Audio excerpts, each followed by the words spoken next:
Okay. And hang on. Just waiting for confirmation. All right. It says we're now streaming live on YouTube. You confirm that? Just a second. Yep, you're good. Wonderful. Want to switch computers? No, how do you do it? I have to get on the other computer. Before I call this meeting to order, let me make a quick check of everyone we have, make sure there's not a minute more to be done. Also to give another minute for people who are having technical difficulty out there in the real world to join us and watch. David Imes, I commend you on your background. Thank you. Tammy's there. 2, 3, 6.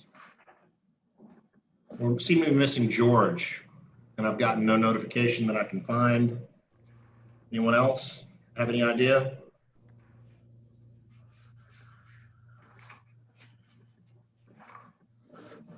Go get the phone list and call him if you want, Yeah, Ben. right. I could do that, but we've done the cursory 5 minutes. Let's go ahead and start, unless anyone else has any objections at the moment.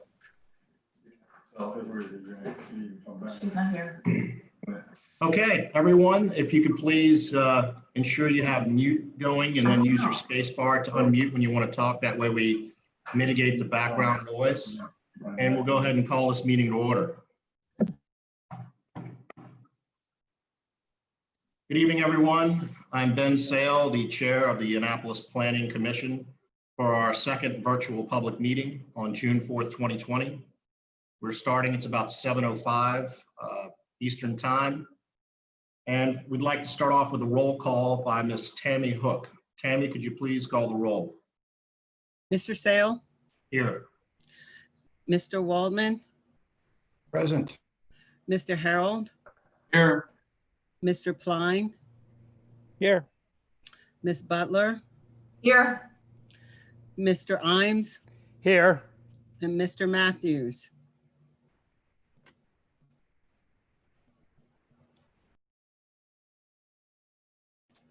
I'm done.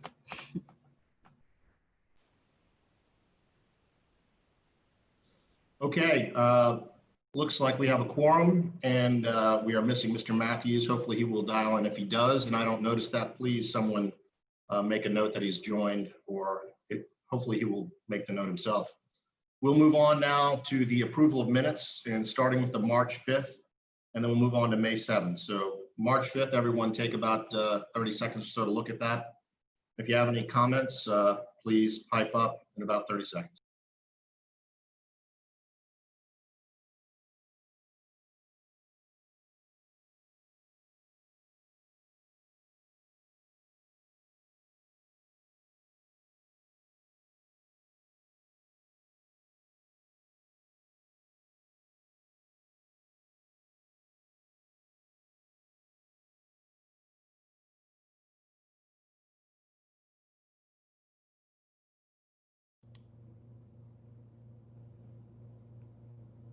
I will move approval. I will second. Are there any comments with the motion?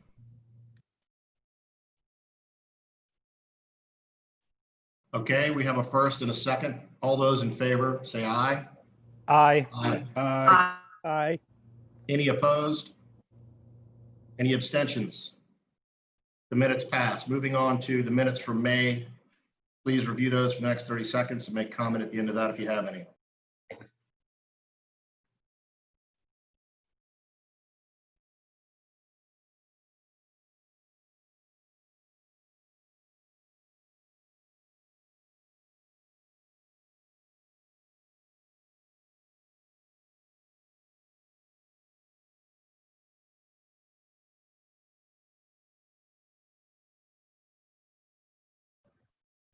I will move approval. There's been a motion for approval. Do we have a second? I will second. Any comments? All those in favor of passing the May 7th minutes, say aye. Aye. Aye. Any oppositions? Any abstentions? The May 7th meeting minutes have passed. I'll move on to section D of our public meeting, public hearings. But I'm before sorry we- to backpedal, but Diane had a change and I didn't send the change out. But you guys were all on the email. Did you guys see the change on the email? Or would you prefer I read it? I just wanted to make sure because I didn't send the revised minutes out. To be And I clear, can't find it. could you read it real I quick? take my, Let's go ahead and read it. Okay, let's see. It said, commissioners asked questions, including how long maintenance of roads were handled, and why some road improvements were contained in the CIP budget rather than in the PAYGO system, and or other mechanisms the city has for managing its infrastructure maintenance liabilities. We were advised that it is not for the Planning Commission to look at the financial aspects of the CIP budgets. So I make sure that that was in the record. I didn't send out the revised minutes.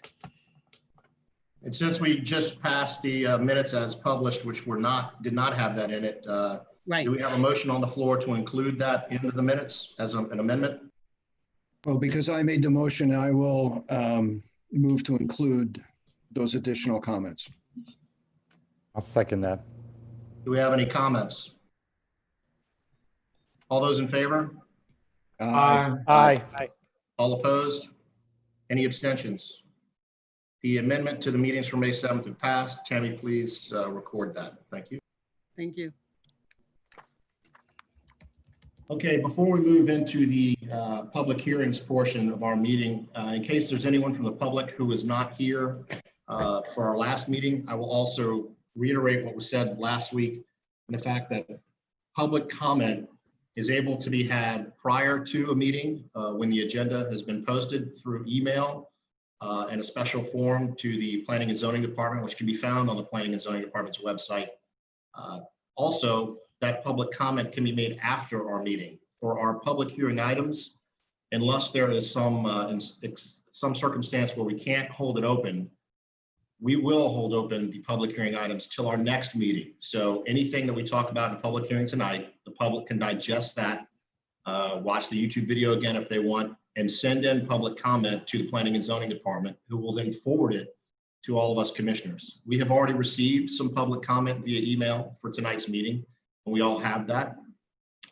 So if any one of the public wants to make comment, feel free after we have this meeting to send it in via email. Instructions are on the Planning and Zoning website.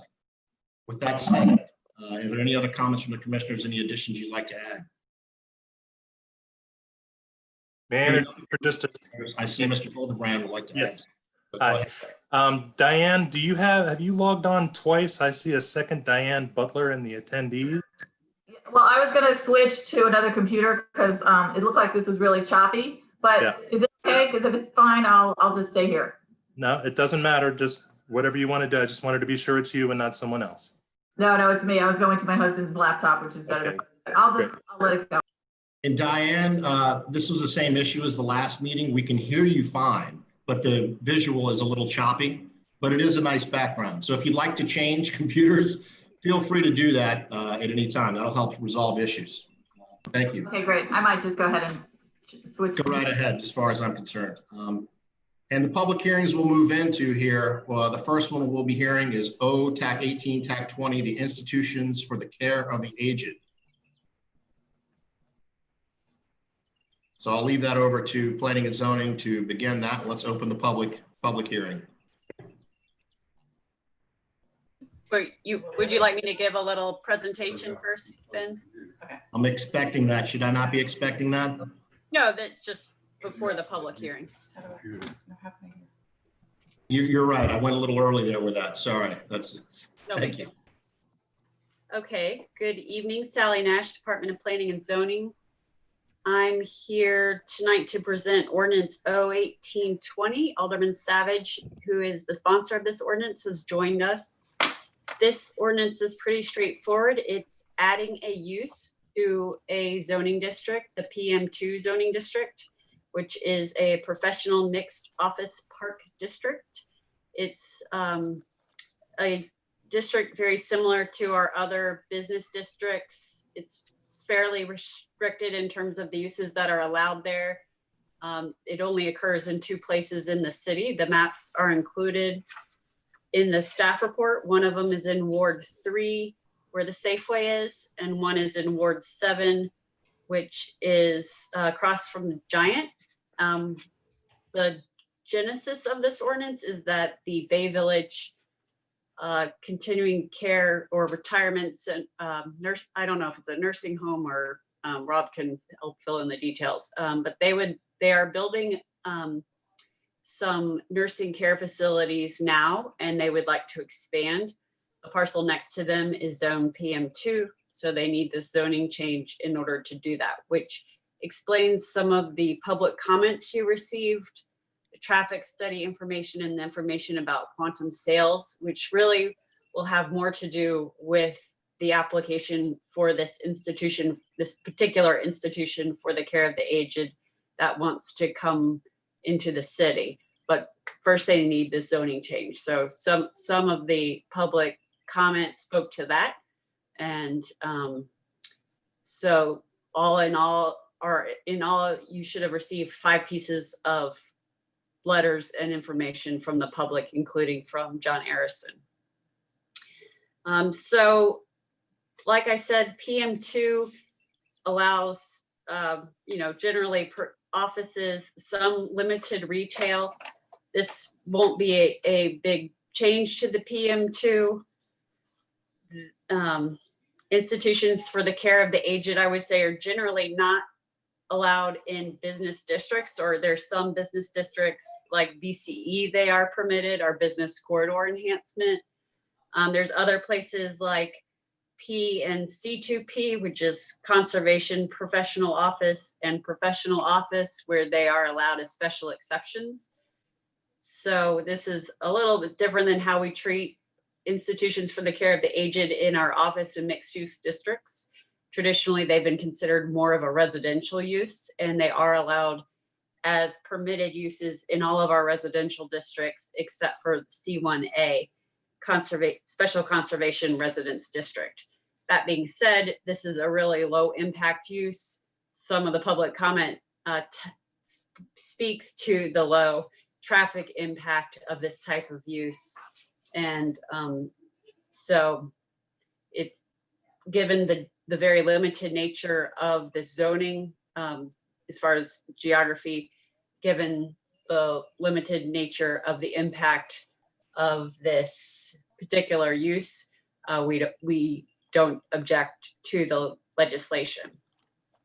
And so that concludes my remarks. Thank you. Any questions for me? Sally? Yes. I have 3 questions.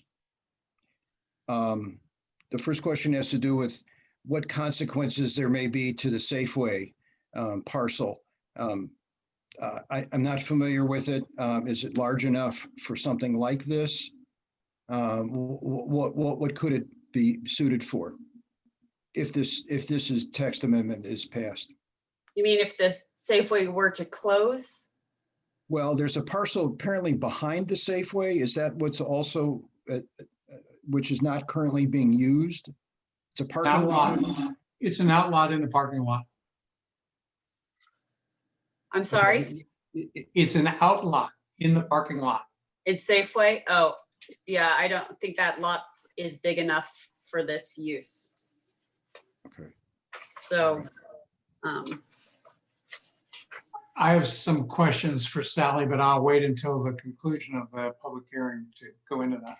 All right. So just to summarize with respect to my first question, which is there would be essentially no consequences to the Safeway area. okay, let me amend that comment.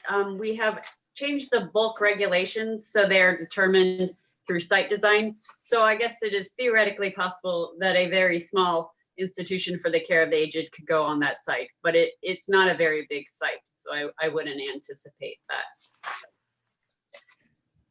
Okay.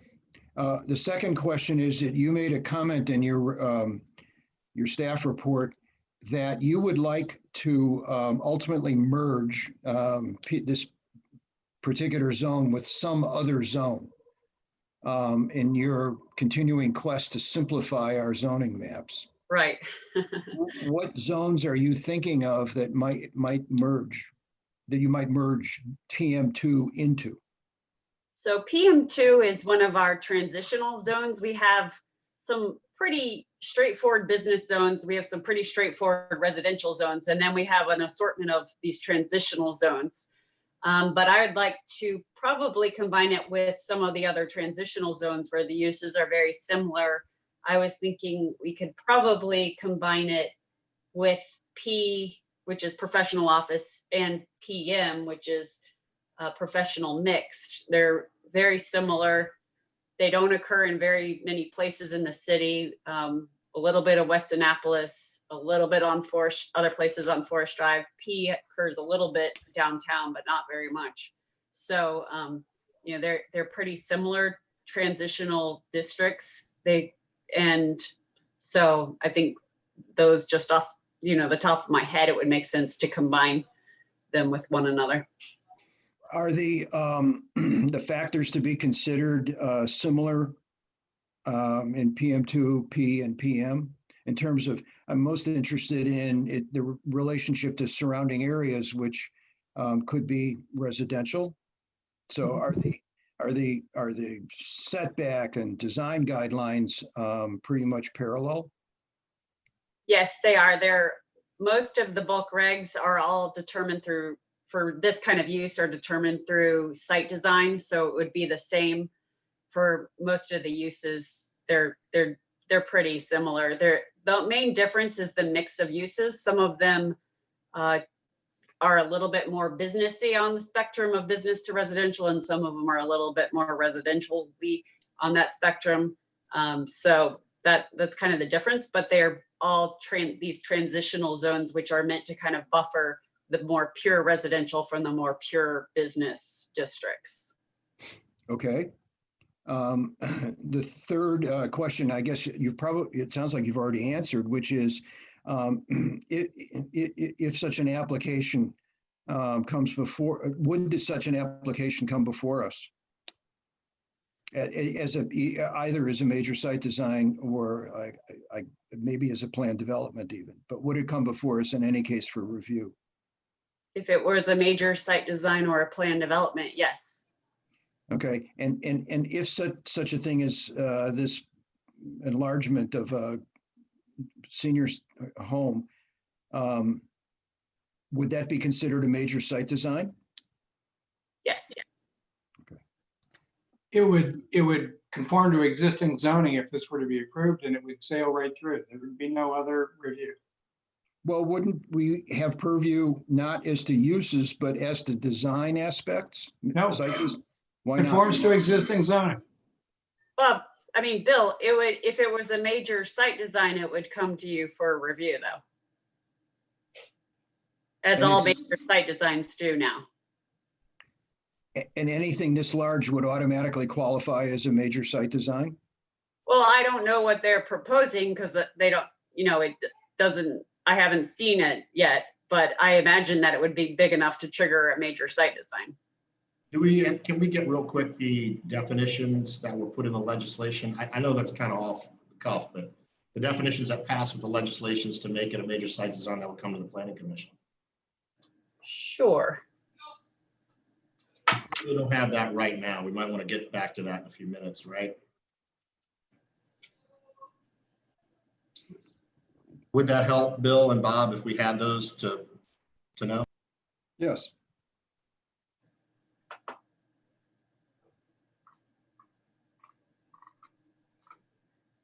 But that simply puts the Planning Commission in the position of critiquing the site design. It does not put us in position of approving or disapproving the use. And that's, I think, the essential difficulty of this situation. Right. If this ordinance were to pass, it would be a permitted use. So it would be a question of what it looked like, basically. So And that's a dangerous thing. well, that now's your chance to decide if you don't think this use is appropriate for this zoning district. Correct. Right. Well, So they- You'll also have to the next meeting too, to think about it, since it'll still be open. Well, the issue, from what I understand, is this kind of another shortcut that we're taking again, like we did before when people came to us for last minute zoning changes instead of going for a special exception? I mean, I'm getting a little tired of things coming to us last minute that has to be done now. So change the whole zoning so it works. No, I just this want to make sure we're not going down that path again. This use is not allowed at all in the zoning district, so they do not have an option to apply for a special exception. It is one of those things that we don't really like to do where we have legislation for a very specific project where someone wants to do something, and so we have to change the code to let them do that. That's symptomatic of a larger issue, which is that our code needs major revisions, and our table of uses is way too complicated, and we have way too many zoning districts. But I think you've heard me say that before. I'm just But that's a symptom of a larger problem. That's not necessarily the fault of this particular application. I'm just a little concerned about that area because there is, and I'm sure Alderman Savage will talk to this later, there is an issue with egress and ingress in that area right now, especially, I don't know if it's because of the COVID situation or not, but with the Starbucks where it is, you can't go to CVS without waiting a long time in line because they're using that whole pathway into it. I don't know if it's going to be affected by this or not, but anything more there, the Starbucks, the way it's planned is not, it's failing right there. And I don't know if that'll get better once people get back to work or not, and people are not all going to, but maybe it'll get worse actually. So I just want to be careful in that situation, in that area. Right, so you have to consider whether this use in any of the areas where it would be allowed, any of the 2 PM2 districts in the city, would this use be worse than the uses that are already allowed in this district, or would it be inappropriate in some way than the other uses that are allowed in this zoning district? So if you look at the other uses that are allowed in those districts, it includes things like restaurants and supermarkets that could theoretically have a much higher impact on a piece of property than this particular use. Okay. I was curious about the Lidl that was supposed to go in right behind where Bay Woods is going. How does that play into this? Well, Rob can speak to this too. We talked to the county, I don't know, 2 weeks ago about that, and it is pretty far along in the planning, but they've been kind of stalled out and have had various issues with their site plan. We have been bugging them for years about including the connection that was shown in the 2009 comprehensive plan. And I think they finally get it. The only issue is that it hopefully is not too late. There's also apparently a steep grade there, but the county seemed at least willing to push this issue to Lidl to include the connection from their property. So that would be something that we would hope to see, because it hopefully would make the issue David is speaking to, would give relief to that issue a little bit. People would be able to go a different route, but we'll see. I don't know if Rob has heard anything from the county he could add in. Do we want to wait that with his presentation, or do you think it's more appropriate now, Alderman Savage? I can touch on it either time. It's okay with me. Okay, let's wait on that in a quick second. Before we let go of Sally and move into the other presentations, is there any background for the Ward 3 property at the end of Cherry Grove on Forest Drive for this, or is it really more the other property in this packet? That's the Safeway in Ward 3. It's I'm actually talking about across the street on the Cherry Grove side, not really Safeway. Across the street. No, I mean that building has recently been redeveloped and has had a pretty good amount of tenants. At least before COVID, it was doing pretty well getting tenants, and I think it's going to be a successful office building. I know. Just You to know. refresh people's memory, that's what do they call it? The Innovation Center? It was called the MAFE The building. MAFE building, the insurance MAFE. Right, right. And I just want to make sure that that property wasn't really pushing this, you know? Okay, No. thank you. Any other questions for Sally?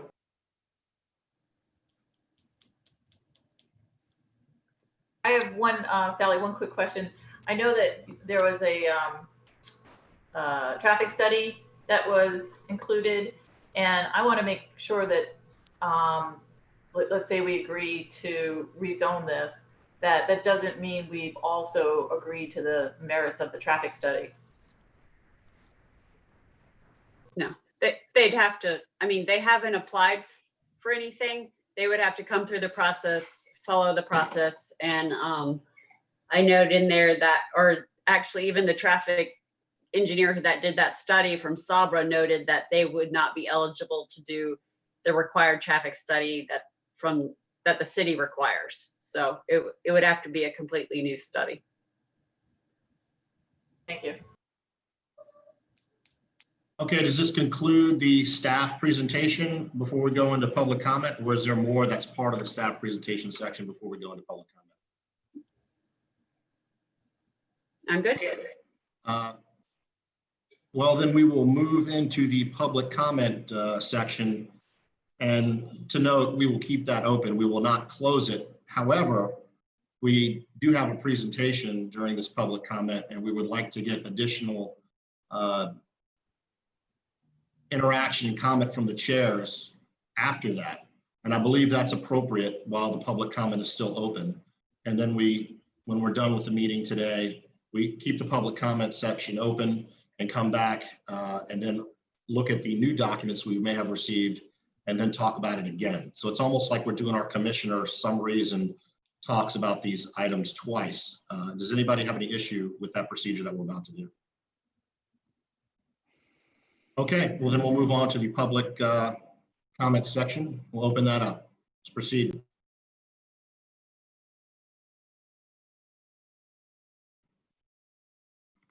And to start off, Is Alderman Savage here to make comment?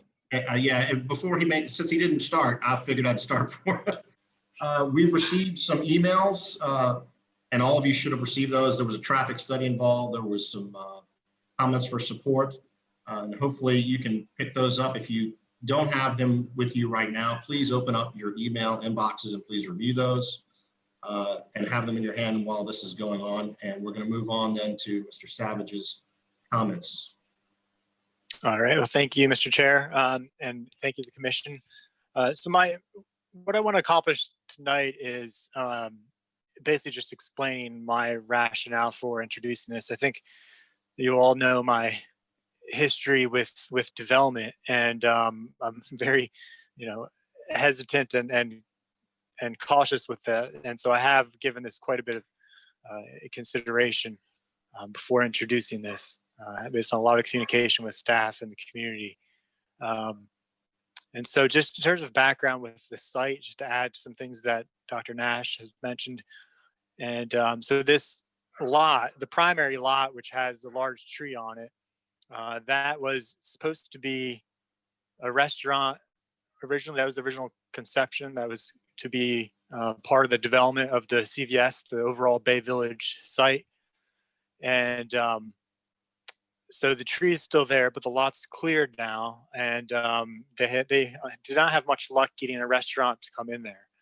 And so in came this proposal from a different developer about putting in this assisted independent living facility that would be kind of a sister facility to the one behind the CVS, and which is that's the assisted living facility, if I'm not mistaken. And so the whole so in terms of the developer has met with some portion of the community. They met with the Annapolis Neck Peninsula Federation, myself, and over a number of meetings, as well as had some conversations with some city representatives. And so I again decided to introduce this after a lot of deliberation for a number of reasons. One of it, which I was originally holding out for the restaurant, as I think a number of folks who live down here would prefer a restaurant. I'll be quite frank with that. But as you could probably guess or imagine, I hear quite a number of concerns about traffic on this part of the neck. And so it really came down to, well, do people want a restaurant or do we want to have something that's going to potentially have less impact on traffic? And so once I had a chance to actually look at the preliminary traffic study that was submitted, that seemed to indicate that this type of independent living facility would indeed have less impact on traffic. And so again, that's where if people are going to, people have used traffic to try to halt development, myself included, on this neck. So if we're serious about that concern, then I thought it was prudent to support something that's going to have less of a traffic impact. And so again, it has synergy with the adjacent lots in the sense that it, again, the sister facility with the other senior facility that's there, but also touching on the legal question, the developer has committed to put in that Bay Village Drive, which would go behind the CVS and behind the Starbucks. The original idea was to have that connect with Georgetown Road and Edgewood Road, and as a kind of internal street there where pedestrians could more easily walk around there to make a little bit of a community feel. And that was in, I believe, our comp plan, the current comp plan. And Dr. Nash, please correct me if I'm wrong. And so that's why behind these lots, there is that roadway is currently there. It's kind of a vacant parking lot that doesn't have final paving on it. And so, but it does stop right at the corner of right at the edge of the proposed Lidl property. And so, when I'd speak to the Lidl about this secondary roadway, they would point their fingers to this lot with the big tree and say, well, look, this developer, they don't want to put in the road, so we're not going to put it in if they're not going to do it. But we did also talk to this developer for the senior facility, and they have agreed to put in this roadway, and they also have agreed to adjust the grade to make it more easily for the Lidl folks to put it in on their facility. And so that's why, as Dr. Nash mentioned, we met with the county to speak to them about what they could do to talk to the Lidl about putting in this roadway, because it was important to me to based on my conversations with staff, to see if we could honor what was in the comprehensive plan, if we could. And so there's also the synergy with the lots in terms of the commercial services, which I think will be able to serve both the residential, the senior facilities that would possibly go in there. In terms of environmental issues, I don't have too many concerns because it's already cleared lot except for the large tree, which the initial proposals that I've seen, the developer wants to actually incorporate that tree and work that into the kind of aesthetics and philosophy of the complex itself by having walking trails, seating areas around it for the residents.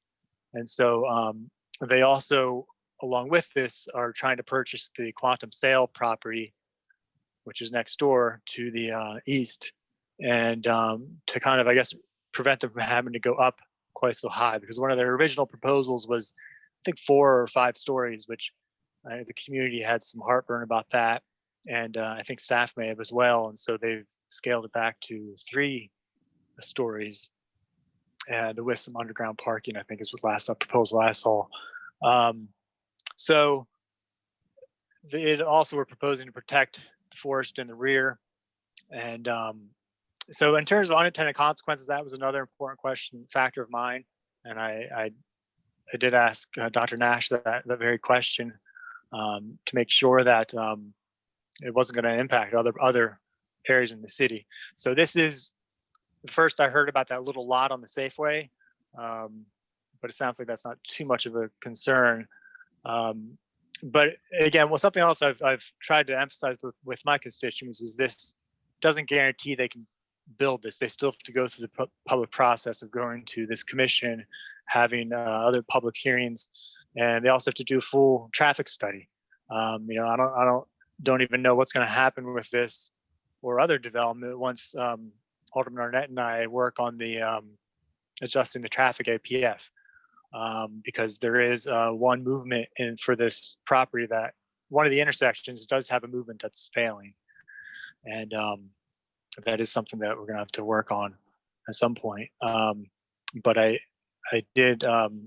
The developer has agreed to provide some support for providing like a shuttle, essentially transit down Edgewood Road, which would be shared by the senior facilities that we have existing on Edgewood Road, because we currently don't have any transit that goes down that road.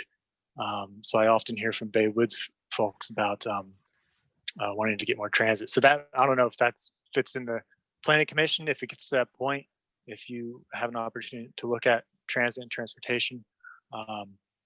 So that's basically it.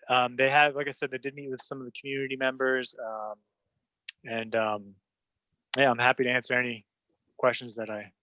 And Alderman Savage, thank you very much. And also I'd like to, while we're talking, display a aerial map of the area, which might help in some of the conversation, if you don't mind. Any opposition to that?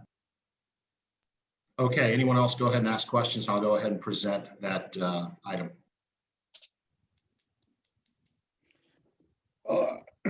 I'm impressed, Mr. Savage. You've done a lot of homework on this. A lot of concerns that I might have had have really been addressed.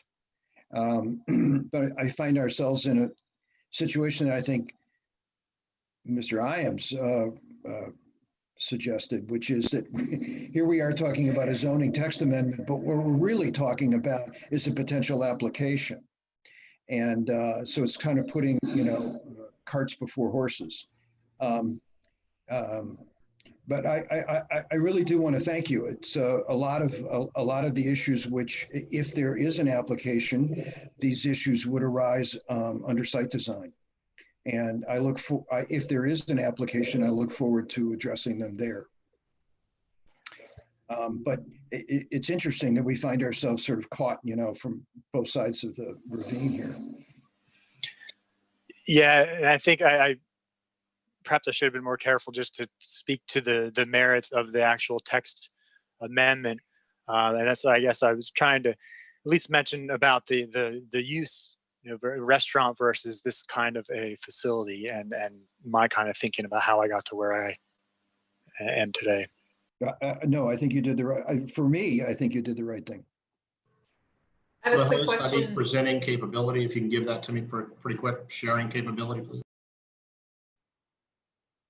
I also appreciate what Mr. Savage is saying. I'm just concerned because this project in itself, as you actually mentioned, it does have a failing intersection, which I don't see how they're going to fix that unless they have two different entrances from either side going into Starbucks. The one entrance is a mess, and we're gonna have cars on Bay Ridge Road who can't make the turn. But that said, I mean, that's really a function of an application. It has nothing to do with I understand. this decision about use. And I do want to make sure that we're clear that we don't bring any potential issues involved within an application into this discussion on a particular use, because, I think if anything, what Alderman Savage has said and what the testimony that was supplied in writing says is that this potential use that this legislation is indicating is going to have less impact. So I agree. So we should just not go there, I guess is what I'm saying. I agree. I'm just saying that we just need to be cautious as we go forward with this development, is what I'm trying to say. I'm very much with David. To me, this reminded me uncomfortably of one of the all-time greatest disasters in the history of city planning in Annapolis, and that is the Eastport Shopping Center, which was somehow tucked under the rubric of conform to existing zoning, and it never came before the Planning Commission.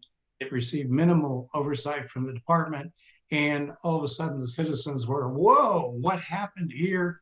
And the horse was out of the barn before anybody knew it. And I want to make very sure that we don't make that mistake twice. Alex's point is a good one in a better atmosphere or in a better run atmosphere. But unfortunately, we have recent terrible experience with an almost identical situation where somebody got something declared consistent with current zoning, and then it was Katie bar the door. It never received so much as a how do you do. So we have to be very, very careful that if we were to approve the zoning change amendment, that the commitments that Alderman Savage just listed, the roadway, the tree, forest conservation at the rear, a transit service and so forth, that those are in writing as a condition of this approval.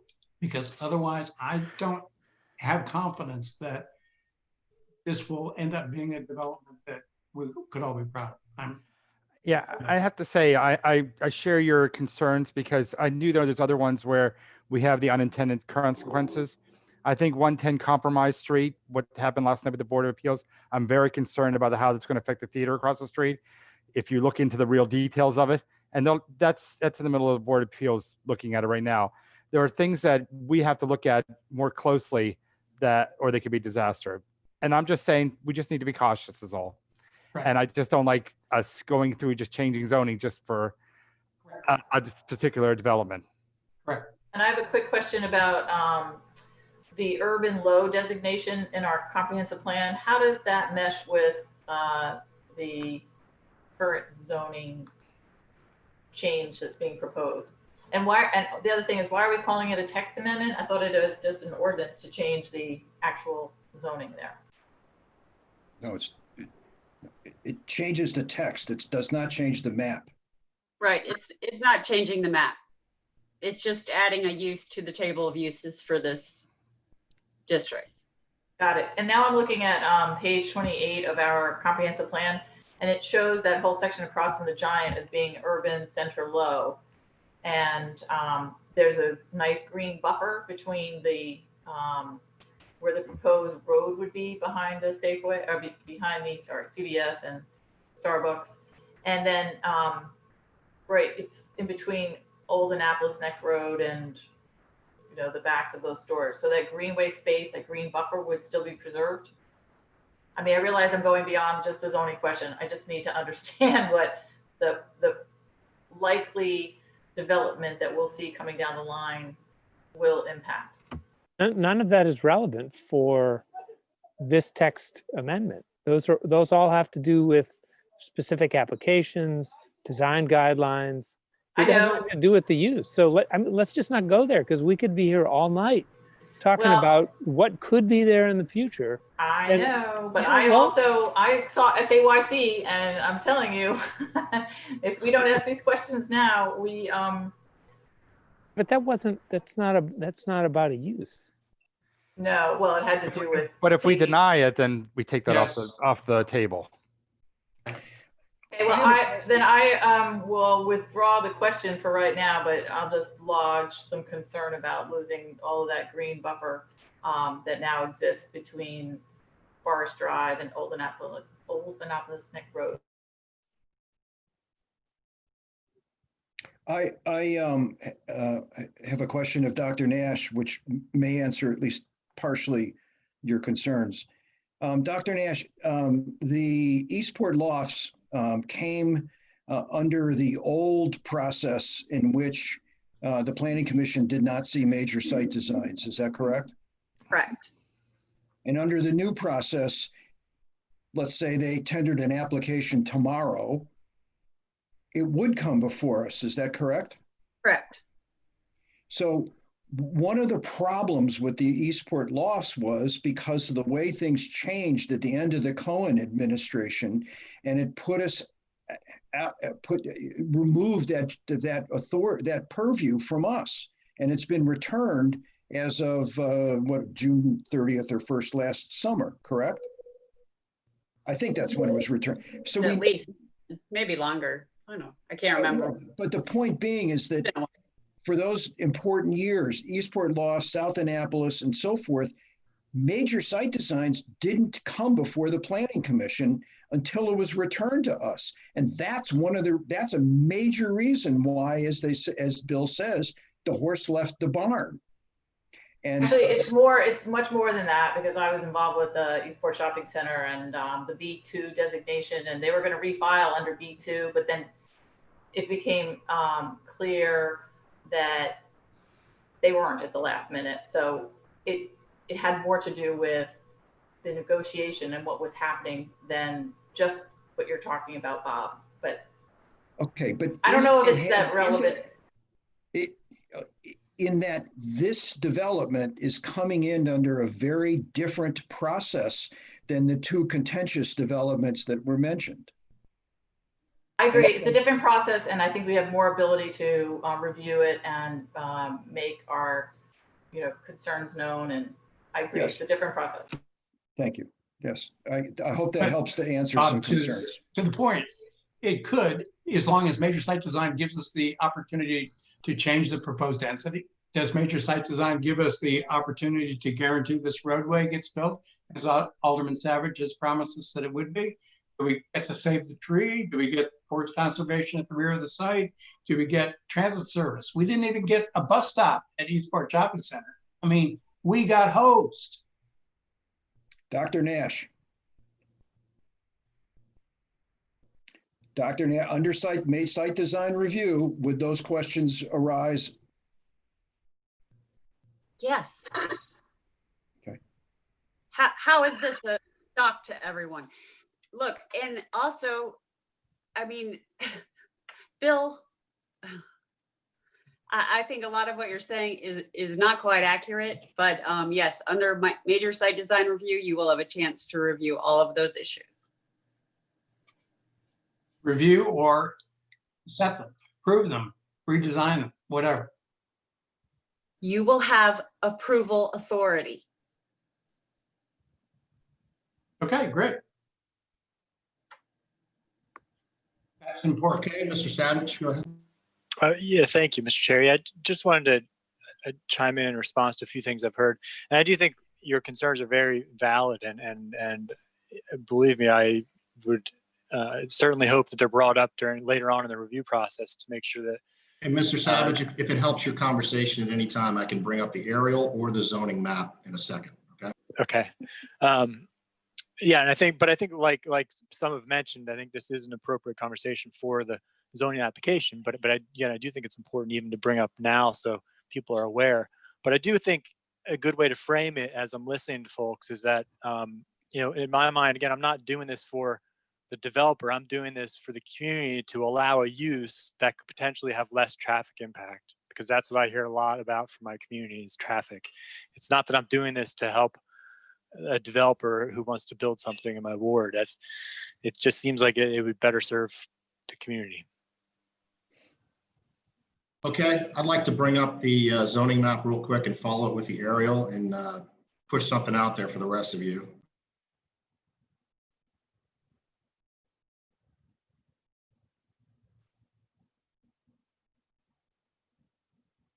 Okay, hopefully everybody can hear me still and see the map. Can you hear me, Bill? Yes.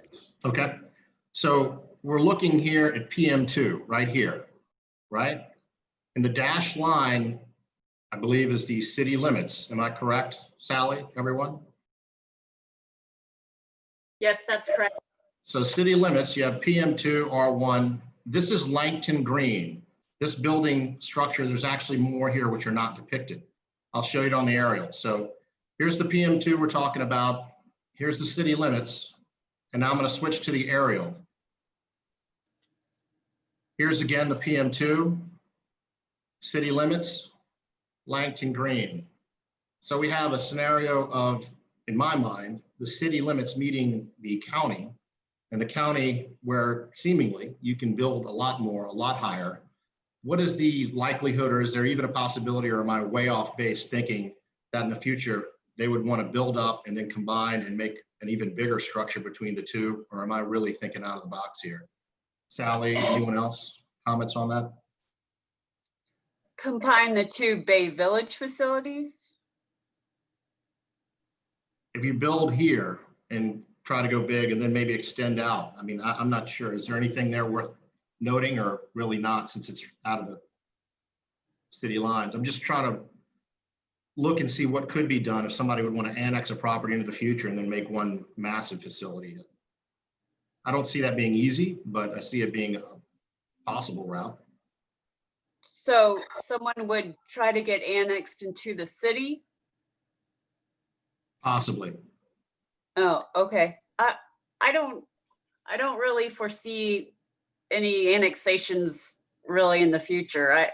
The city tried to, or was interested in annexing the parcel where the Lidl is going on the other side, and was not successful due to community opposition. So and in the comp plan, I wasn't even really going to propose any annexation areas other than cleaning up some of our borders we share with the county where there's property that's split between the city and county. So, Okay. you know, that's something that has to be in a comp plan. It's something the property owners have to petition for. And even so, you still have to meet all of the requirements for the bulk regulations, the forest conservation, lot coverage, setbacks, you know, so Okay. I don't see that as being very likely outcome. Well, thank you for that. And this is over to anyone else who wants to make some input. But we already have some facilities for care down there, as was mentioned before. I believe you have here Hart Homes, I believe this is, and then Langton Green. Mhm. Those are both care facilities, correct? Or am I wrong? I do not know. Okay. And if they are, you have an impact of what those do, and people have been used to them being around there for a while. So how are those facilities impacting? What's their density already that they're using? Maybe we could use that as some comparison data to maybe alleviate the fears or make fear for maybe letting this PM2 go through or not. So just something for us to look into in the next 2 weeks. I'll try to get some data on that. If anyone else wants to, please go ahead. Is there anything else you want? And also the road, you mentioned a road addition extension, Mr. Savage, from the developer. Where would that exactly be? Or a road improvement? Yes, so if you look where your mouse kind of at this CVS there, that road that you're on would turn down to the left on that tan area. Yes, it would connect that road, and then also if you go So it connects behind here. other way to your west, yeah, that way. So that's the existing lot, existing Bay Village Drive, and that would continue. Actually, that goes the full extent of the property currently. But the Lidl would have that adjacent lot right where your cursor is, where it's green right now. I think adjacent 2 lots would become the Lidl facility. And so it would continue all the way over to the Georgetown Road there. So it continue all the way over to roughly here, Georgetown, and come out. So we'd have a connection. There's already a stoplight here. There's a stoplight here. Right.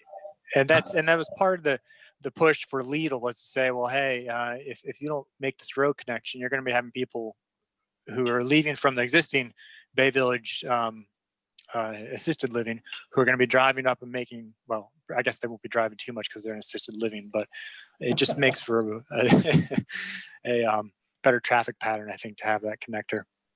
It Also, makes a very small, it makes a very small attempt at a grid of streets. It's a first start, but a first start is really good in this case. And with the assisted living here, there's not expected to be much driving by the residents at all, or is there? Are they expected to have cars and drive occasionally? I'm not sure, Dr. Nash, do you recall? I don't recall the assumptions off the top of my head, but I think that's when I read generally. the packet, it seemed like it would be people who could take care of themselves and drive out. Yeah, I think for independent living, it said there's going to be 100 parking spaces, if I recall. I believe that's what I saw. For the independent facility, yeah, yes, I believe that's what it is. And yes. Well, some of those parking spaces are for people who work there.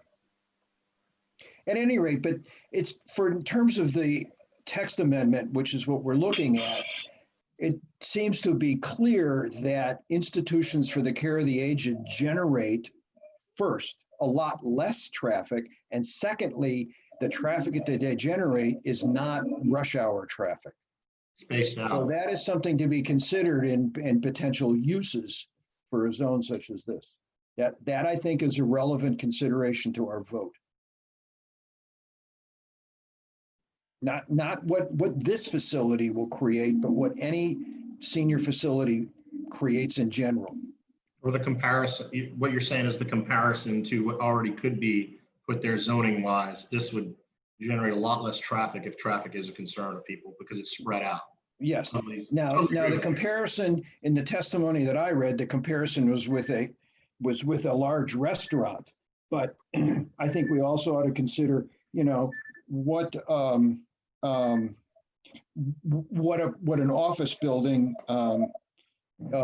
creates comparison. Because that's what's permitted there now. Somebody wanted to put up a 3-story office building, 100 parking spaces at least, and a rush hour traffic pattern. I don't know the numbers, but that's what we're looking at. And office buildings are not in fashion, but the period for needing care facilities for the aged is here. Yes. Okay. Okay, that's helpful. Let me ask, what I'm looking at is something that says optical center inside something, CVS. Up to the west of that is a white topped building. What's that? Is that Quantum Sales?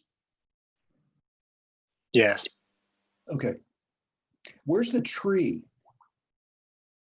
It's directly to the west of Quantum Sales, close to the road. It kind of looks like a green blob, Oh, there but it is. yes, Okay. right there. All right, great. Okay, I got you. And I see a footpath already there. There's a Yeah, that may footpath. be the silt fence that went around. Oh, okay. All right. Because again, most of that was cleared, except they had to protect that tree. Okay, About, I don't know, what is 6-7 years ago or more, probably more. great. Okay.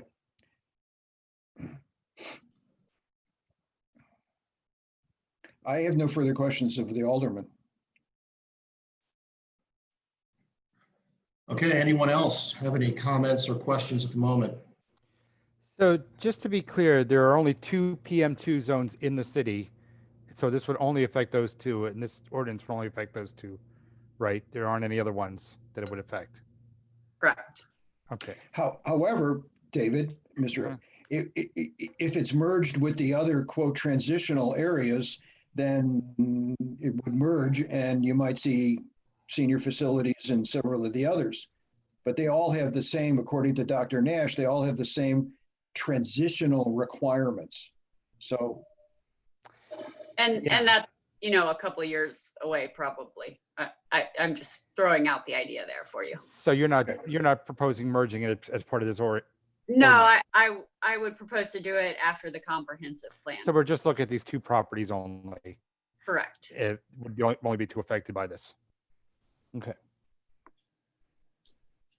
To be So fair, just- we haven't really looked up the road at the other possible facility site. So I will go ahead and move us up there real quick and While you're doing that, I'll just make one general comment, and please. everybody has heard me make this kind of comment before, but I'm all for less restrictive uses, because I think the more restrictive uses we have and the more zoning classifications we have, the less resilient the city is to changes in the economy, things that are in favor, personal taste, all of the above. And if something has a very restrictive use, it may sit for years because there's nothing profitable that can be done with that use.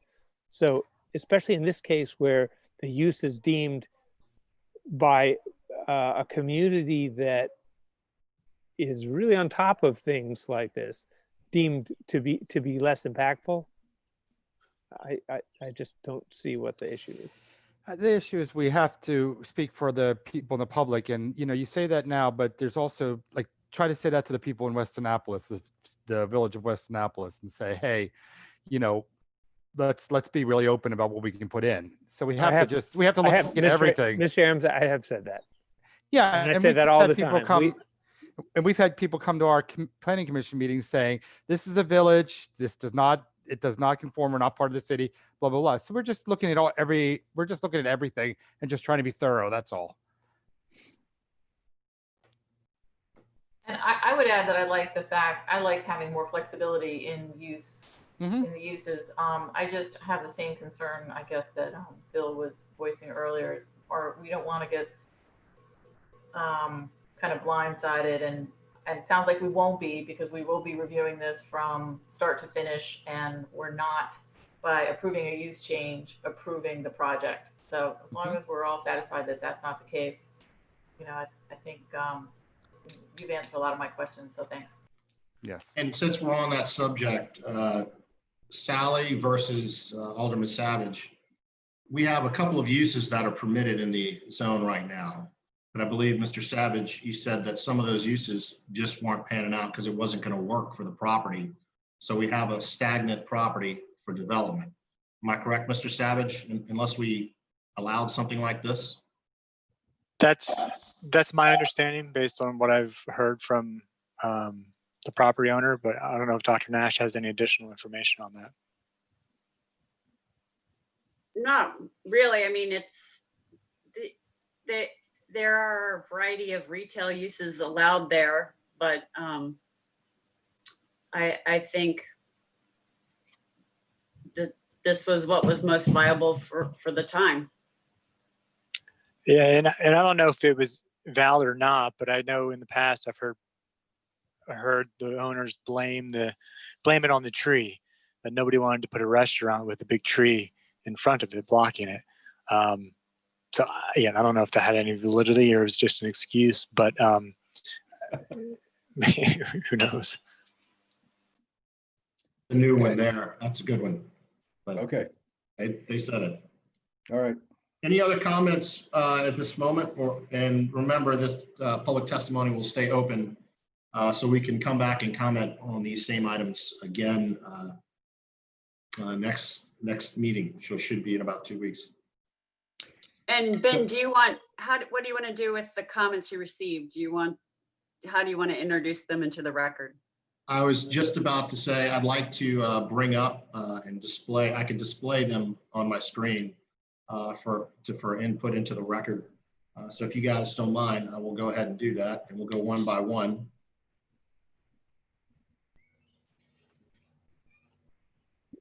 You should recognize this one. These written comments are on eTrackit, aren't they? Where people can go find them. And they Yes. were, Yes. yeah, they were directly linked in the agenda. So I'm not sure you need to display them. They should be easily findable by the public. Okay, well, we'll do exhibit. We will enter those into the record as exhibit A. Could we do a whole exhibit for all of those comments that are posted today, or should we do them individually? Because we could get quite a bit and end up going over, 20, 30 comments and entering them in. So Mr. Sale, could I interject? go ahead. Put down, I did exhibit A as the staff memorandum. And then I did B as the McGregor support letter, I think. And then C is the John Arison support letter. And then D would be the Byron White quantum sales info. And then E is the Saber and Associates traffic study. That sounds good to me. And that encompasses, I believe, all the ones that I saw, that you just saw. Does anybody else have anything that they maybe didn't see? And oh, by the way, if we happen to miss something, we can come back to the next meeting and read it. Tim, did you say John Grant letter as well? Did you include that one? I didn't see that one, but I can put that in as exhibit F. Was it sent out today? No, a couple days ago. Okay. With the Arison and McGregor letter.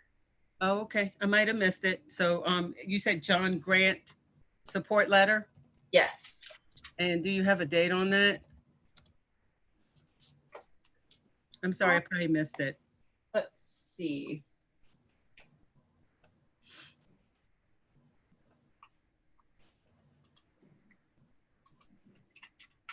Wait, you can give it to me later. You can send it to me.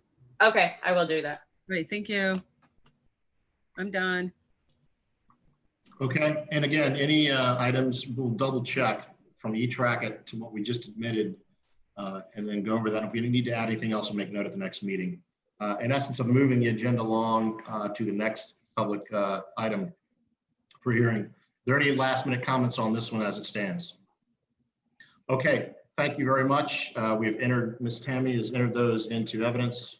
And we'll move on to our O, TAC 10, TAC 20, written notification requirement for the purpose of increasing the distance for sending written notification to abutting property owners.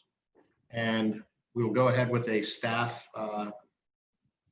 explanation if there is one. Right. So this ordinance was introduced by Alderman Gay. Is he joined the meeting? I don't see him.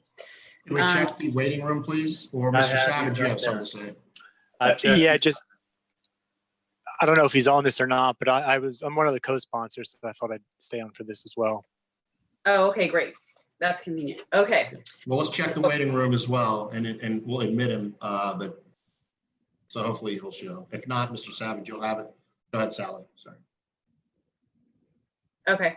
So, and first Alderman Gay wanted to change the notice requirements for all projects from 200 feet to 750. I was a little concerned about that and the impact on smaller projects like variances where, you know, a homeowner has to figure out our notification system and how to figure out who's 200 feet from his property and how to notify them. And it creates a lot of headaches.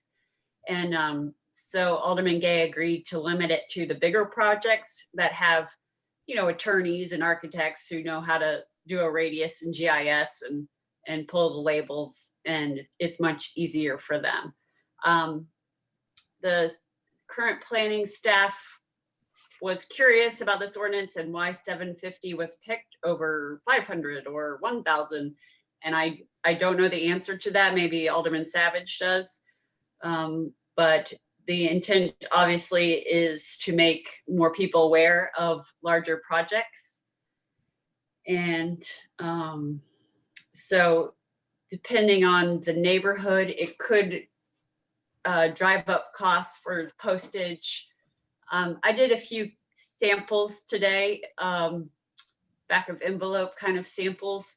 And I think for a big project, it's not a big difference as far as cost for someone who's already investing a lot of money, you know, whether the postage costs 10 times more than it did before. I don't think that's going to matter. It is an additional cost, but I don't think it's significant for larger projects. But I'm glad we aren't increasing it for homeowners. And in a moment of frustration, I proposed my regulatory trade-off, which was that we should take away notice requirements for smaller projects because it is very complicated to explain to homeowners. I'm not sure it's really the best way to get public participation.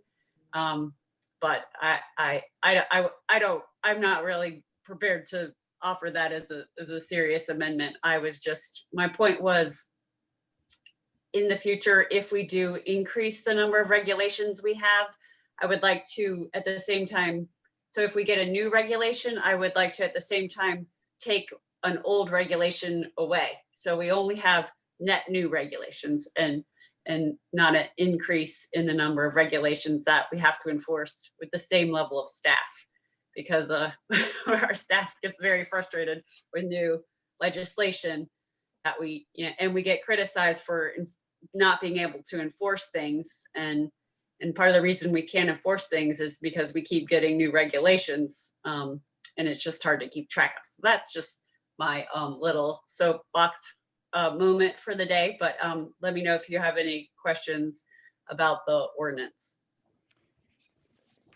So what language is changing? For major projects, So major site design, plan developments, and let's see. Can you direct me to where in the proposed legislation this would be? Page 2, Yes. starting on line 33, is the notification requirements for plan developments, subdivisions, and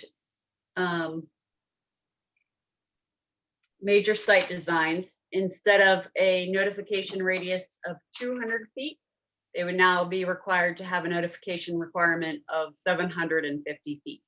So they would have to, instead of notifying this many people, they'd have to notify this many people. So wait a Oh, minute. wait, you have to look at my hands, Bob. Instead of notifying this many people, they'd have to notify this many people. No, I understand. I'm trying to focus in on the small and large difference. The way I'm reading it now is that property owners located within 200 feet of any property boundary of the proposed development shall get notice. That's the way I'm reading this, except for the large ones, it's 750 feet.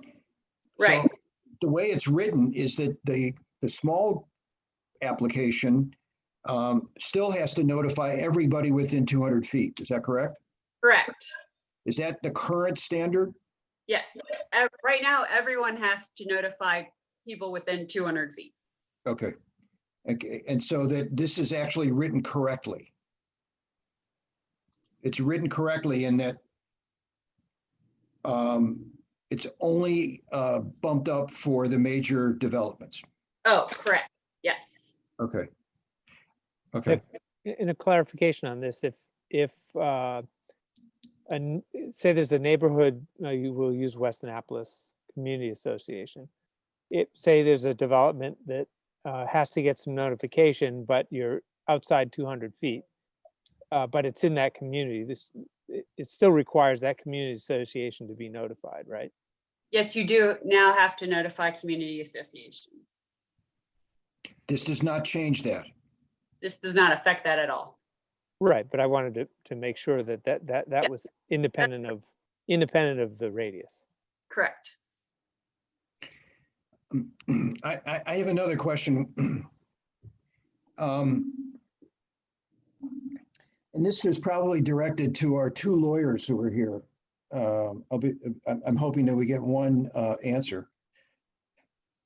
Does the fact that a person receives notification grant that person standing later to appeal in court? Yes. So this will now give everybody for major development will give anybody who receives notice is automatically granted standing? Yes, that's the purpose of the notice. The notice is so that their rights aren't infringed upon.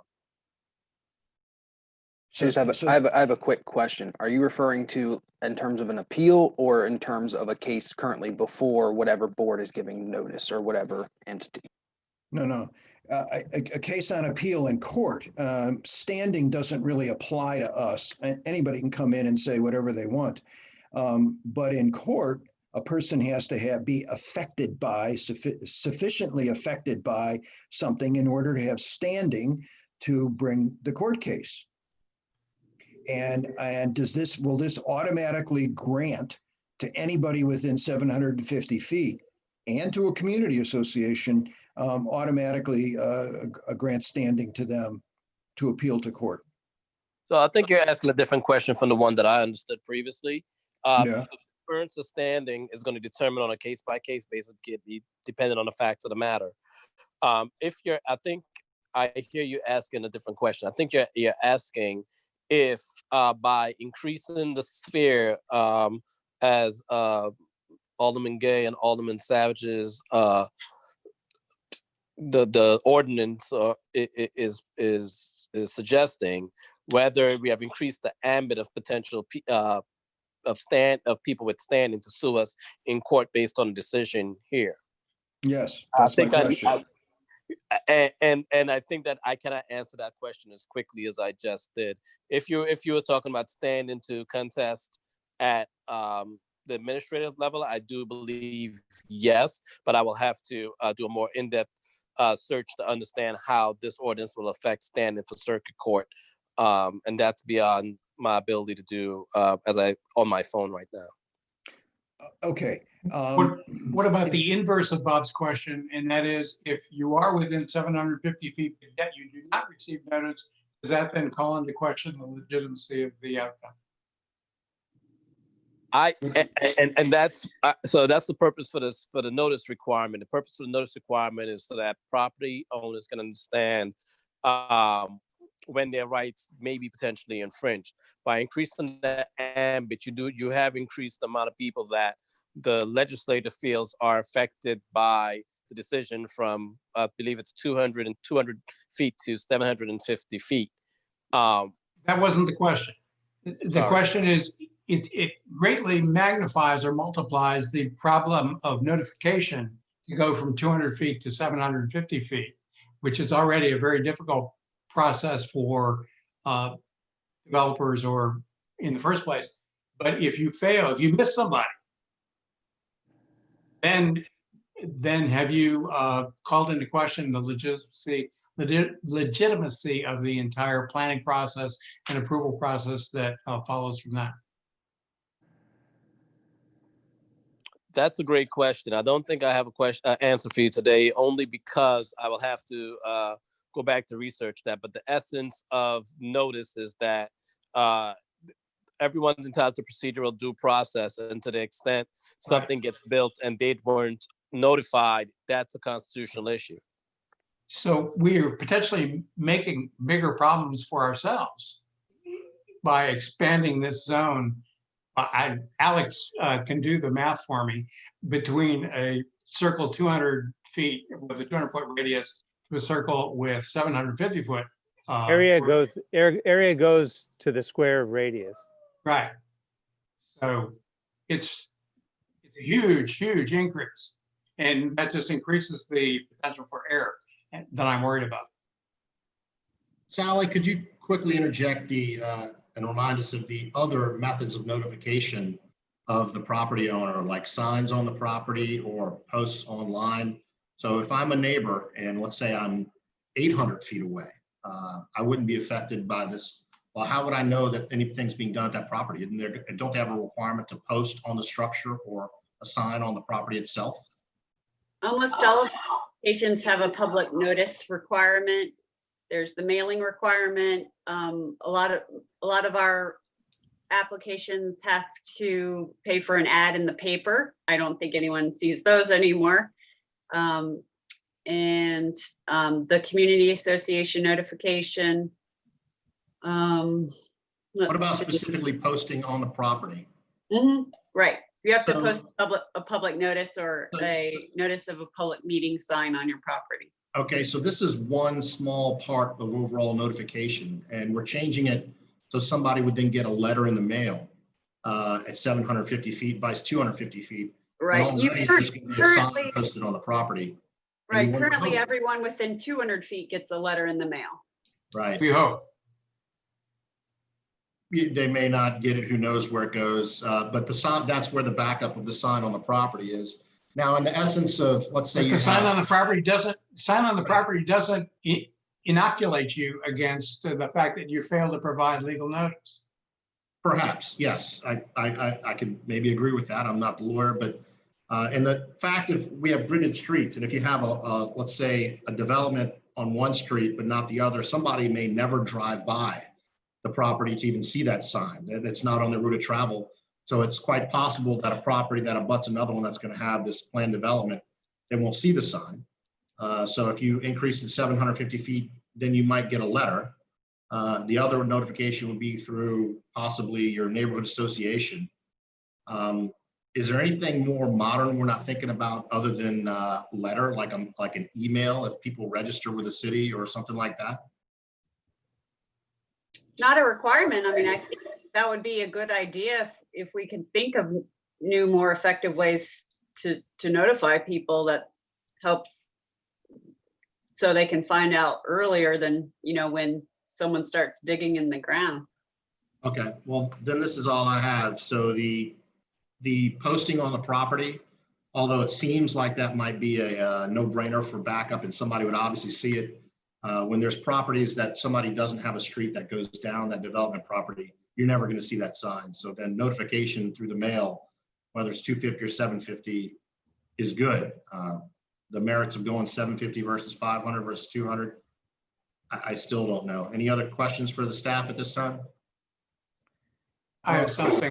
It may just be a niggle, so excuse me, but it seems to me that there's a drafting error. It seems to me that repeatedly uses the word abutting property owners. I looked up the legal definition of abutting, and it means you have to physically be touching the subject property. There's no other property in between. So you could argue quite reasonably that the number of property owners that have to be notified in either case, 200 or 750, is exactly the same, because there's only one small set of property owners who are in fact abutting property. And if you lack a common boundary, you're not abutting. So we may need to rethink that terminology. No, you've actually raised a great point. This is Joel from the Office of Law. You've actually raised a great point, because we are confined to the plain meaning of words, and abutting means abutting.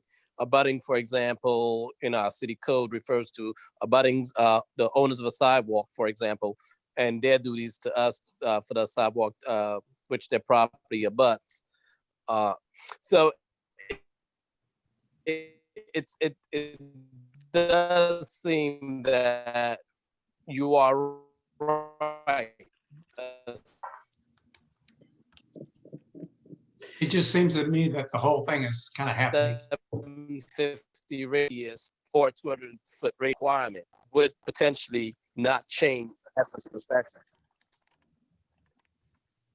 Maybe that needs to be an amendment to the legislation, although I suspect that probably occurs in other sections of the code, but because that's existing language, but we can, I can, maybe when we can hear the Office of Law, they can tell us about addressing that in the future. And to clear that up, is it only me hearing Joel be choppy, or is it everyone else? No, I can't hear him. Okay, so it's common. Joel, it seems like you have some choppy communications and we're not hearing about even half or less than what you say. I would like to make a motion at this point. Well, Mr. Pline had his hand up, so maybe we can I'm get sorry. that before. Go ahead, Mr. Pline. He's so dark, I can't see him. Yeah, sorry, I need a little more. Lights on. I have a porch light on here, but it's not very bright. Very green. And there's too much noise inside. That's why I haven't been inside. But so the question I have is for the sponsors of the legislation as to what they would hope the outcome of this change is. I'm just sort of not, other than more people seeing it, what's in potentially learning about something that they might for some reason not have learned about. What's the ultimate outcome? And does this really affect that? Yeah, I think so. The goal is to just increase public awareness of some of these larger development projects. I know, just speaking as an alderperson, we do hear a lot of concerns from the public about not being aware of certain things coming up, being proposed to be constructed. And so I think this does go a long way, because as was mentioned, the other two avenues are newspaper, which it's being less utilized. And I don't know how many people are as crazy as I to actually read those pages in the paper. But we also have the public, the notifications on site, the signs. But those signs are also difficult depending on where they're placed, what kind of roadway they're on. It's really hard to stop and really find out what they're about. I mean, I've kind of toyed with the idea in the past of trying to have some kind of quick code, maybe a letter number combination, really short, that people could look up, plug it in on the website somewhere, and automatically have this come up, so they don't have to read a 500 words on this in small print on a sign real quick. A QR code would do that really well. Yeah, or that too. So I think that brings back to the importance of this public notification by mail. And I do want to just take the opportunity to say that when I again tried to do this a couple of years back when we had other legislation that came out of a lawsuit. I think Hyatt had sued us about something. We had to redo some legislation, but regardless, we weren't able to do it at that time because it was restricted on what we could do. And so this, when I looked at that, my point is, when I looked at it back then, I noticed that some jurisdictions, and what comes to mind is Rockville, which has 500 feet, and again, ours is 200. And I know some of the concerns raised about mailing is that it costs money, right? And it's difficult to figure out, but I think the cost could be easily overcome by simply doing it manually. And that's what, campaigns we often do is just drop them right at the people's mailboxes. It's much easier to do. It doesn't cost you any money except for the time to actually distribute the flyers or the letters in this case. And so I don't think cost should necessarily hold it back. I know it's already in the code where planning and zoning, I believe, Dr. Nash, correct me if I'm wrong, but planning and zoning has a database of community associations, which I think was put in there so the developers can utilize to help them out with this. So It's actually the mayor's office manages that list. Oh, okay, right. That's right. So yeah, I think those are barriers that are able to be overcome. But again, to get to the question, I think it's certainly public awareness is the primary goal here. Okay, and for clarifications from Sally, what you were saying earlier, in the actual documents that we have here for the change, it says for the purpose of plan developments, major subdivisions, and major site design.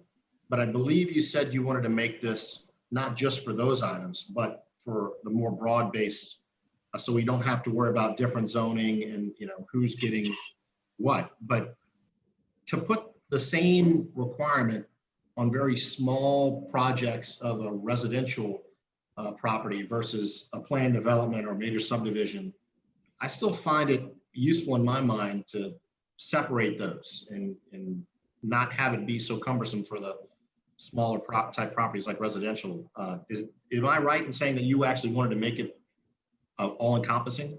No. Me? Yes. No, I wanted it to be the way it is as proposed.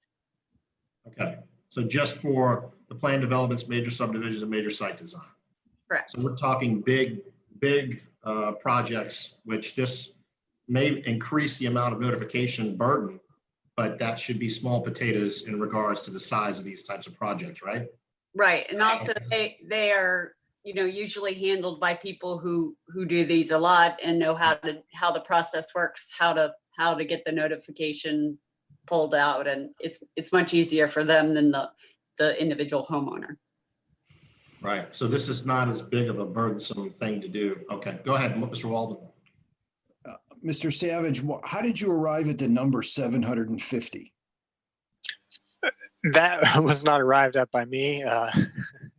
I jumped onto this legislation. It was actually Alderman Gay's idea, which I supported. And but I think it sounds like from Dr. Nash, that was a bit of a compromise where originally he was going for 1,000 feet and went down to 750. But again, even looking at the 750, it's not even a quarter of a mile. It's nowhere near even quarter of a mile. It's like 0.14. So it's really not a huge area. Okay, that's an interesting observation. It's even less than the distance that we have to include in traffic impacts. For whatever it's worth, in my community association, in terms of cost, it's easy to get, all the realtors have these databases with every street address, and you can just choose which street and where, and then have a bulk mailer send these things out. Or as somebody pointed out, you can just hire people to go door to door. But we could do 730 homes for about $350. So that's not the issue. If I could, unless there's other discussion, I would consider making a motion at this stage, but that we ask the Office of Law to answer 3 questions. The first one is to advise us as to whether the word abutting should be perhaps changed to something like neighboring, to get us out of the conundrum that Mr. Harold pointed out, a niggle which is perhaps more than just a niggle. The second question would be that he answered the question as to whether standing is affected by the fact of being notified. And the third question is also for Mr. Harold, is standing affected, or is the legitimacy of an approval or rejection affected by the fact that some people are not notified within the 750 feet circle? So I think that we need to get, if I stated these, is there any? Could you state number 1 and number 3 over again, please? Well, number 1 is whether the word abutting should be Means changed. abutting. Well, no, it should be changed to something like neighboring. Yes, right. Okay. To what word? Something like neighboring, notice to neighboring property owners. Follow me? Because what we're talking about are people whose properties don't abut the application. Correct. They are neighbors to the application within 750 feet. So that's the first thing. Would he advise that change, additional amendment to the ordinance? The second question is, how does notification affect the people who affect standing? And the third question is, how does the failure to notify somebody affect the legitimacy of the approval or denial? Or standing, I guess. I'd even add that. And I think we need to get answers to those questions, and perhaps next time when we address this again, we'll have those answers. And Agreed, given the public hearing is going to remain open, I think it's yes, very appropriate to wait for answers to those very pertinent questions. all right, so that's a motion, if that's acceptable. I would second it. Is there any comments on that motion? All those in favor of that motion for action, say aye. Aye. Aye. Aye. All those opposed? Any abstentions? Okay, the action item is passed for the Office of Law to get us answers on those 3 questions. Number 1 being the abutting. Number 2, the standing affecting by being notified. Number 3, how does the failure of notification Affect the process. affect the process? Okay, Joel, did you hear those? Well, Mr. Waldman, can you draft those up in summary and email those to Mr. Braithwaite as an action and copy the rest of the commission? Yes, more homework. Yes, That's a very simple. That's a very simple one. Or you could send the actions to me and I'll make it look nice and forward it on. Would that make it easier? No, I'll send it to everybody. Because you can do it right now. Ben, I'm not sure you opened the public hearing. I don't remember. We kept the public hearing, and I wanted to talk about that, but we're not to the public hearing exactly yet. We're still talking to staff. Sorry. So, all right. So any more questions of staff? Okay, on the public hearing, I have received no documents from the public via email, and double check the eTracket website just now and also find no additional documents. Tammy, do you show the same? And Sally, do you concur? Correct, we didn't receive anything.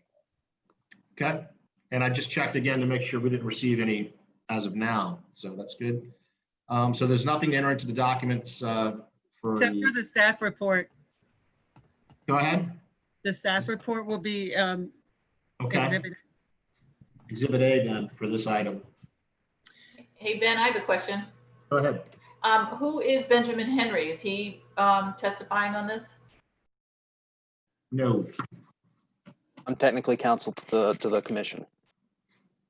Oh, okay. I got on the call around 7:03. But I think, don't we have Joel? Joel Go ahead, Benjamin, go ahead. I would say Joel technically represents the city, and since the commission's needs its own separate, he is speaking on behalf of the city. There's a need necessarily to have two separate attorneys, one for the commission itself, then one for the staff and the city itself. That's wonderful. Great idea. This is sort of new.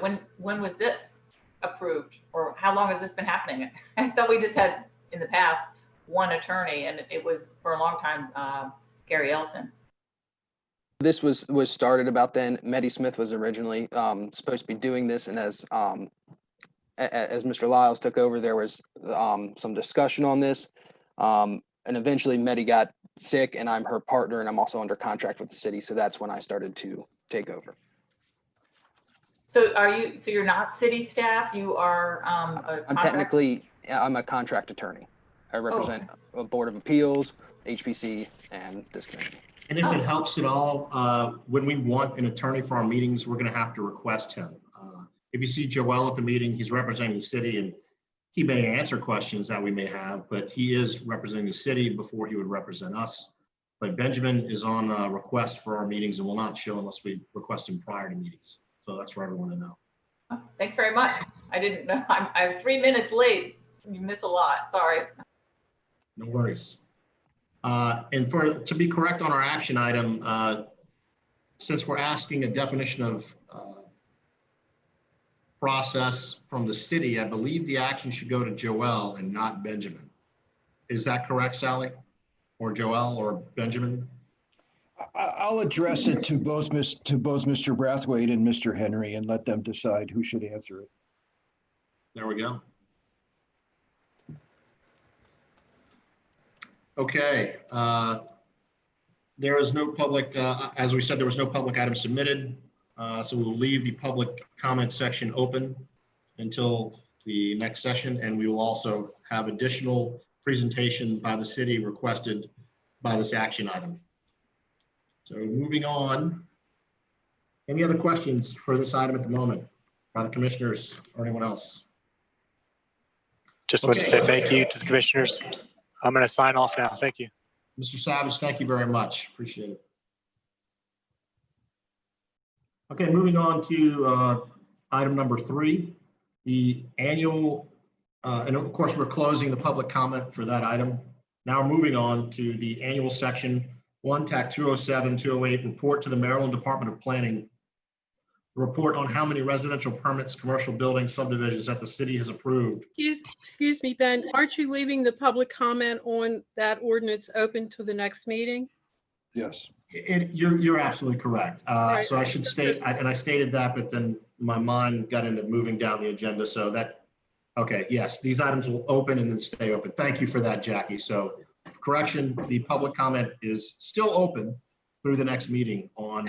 And people can submit testimony through the Civic Plus system or by emailing the department, and we will forward any additional comments we receive on either piece of legislation to the board.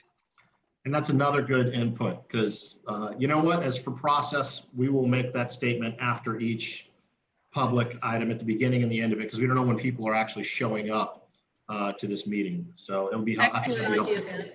All right, good job, Jackie. Thank you. Also, there's some lightning outside, there's some storms approaching. So if you have anything, car windows open or anything, anybody might want to check it. Moving on to 207-208, report to the Maryland Department of Planning. Report on how many residential permits, commercial buildings, subdivisions, cities approved in 2019. Staff, go ahead. Thank you. Actually, Eric Borchers is going to present this. I don't see him. Mark, is he in the waiting room by any chance? Nope, I don't have anyone in the waiting room. Okay. I don't know where he is. I will present this then. So this is our annual comprehensive plan report we do. And I felt that it was more meaningful this year being able to find the state's report where they took all of the jurisdictions information and combined them into their state report. I thought that was a much more interesting document than my document, but I guess this is my small part of their interesting document. So this is the analysis we do every year. We look at if there's been any zoning text or map amendments, if there's been any amendments to the comprehensive plan, look at the number of building permits we've issued for new dwelling units and the number of building permits we've issued for commercial uses. And we look at whether any of our APF requirements have caused a development to not be able to go forward or to be stalled for a certain period of time. And so this year we approved a total of 63 new dwelling units. And of course, all of our developments are in the priority funding area because the whole city is a priority funding area. I thought that was an interesting part of the state's report as well, looking to see how much development occurs outside of priority funding areas. And not very much commercial growth as you would expect, about 16,000 square feet. You'll hear more about the demand for commercial uses in July when our economic consultants are going to come back and for the comp plan and present some information about the fiscal analysis, fiscal impact analysis they've been working on. No, we did not have any projects that were stalled because of APF this year. I noticed in the state report, the jurisdictions that reported that they had developments that were paused because of APFs, it was mostly for schools. We've come close to having to pause a project for a school, but once Monarch Academy opened, that opened up some of our elementary schools that have been closed. And I noticed that some of the jurisdictions also report situations where mitigation is required for APF.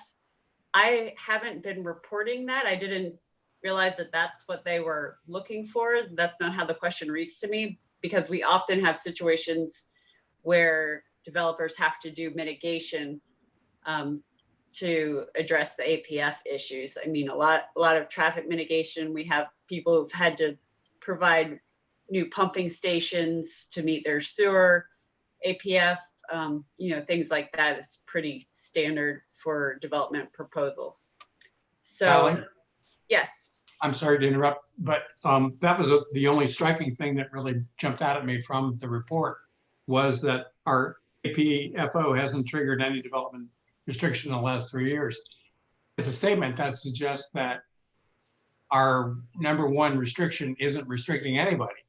But what you just said is actually more interesting, and that is that people are mitigating to avoid crossing the line, mitigating to avoid being found in violation. So that answers my question. That it seems that's a significant kind of coda to what you stated there.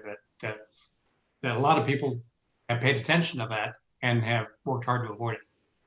Well, and I have a quick question about the fact that, you had to report on if there's been any developments that have been stalled for the APFO. And Eastport Shopping Center, as you know, was sent back on several violations of the APFO, and it has been stalled, and they're working on mitigation, is my understanding. So wouldn't we want to report on that? Well, I thought that the state was asking for things where, like for schools, if you have a school district that's closed, you can do mitigation like build a new classroom, but most developers don't have a big enough project where they can go build a classroom. So a lot of developers would have to wait for 6 years if they wanted to develop in a area where the school was closed in the city.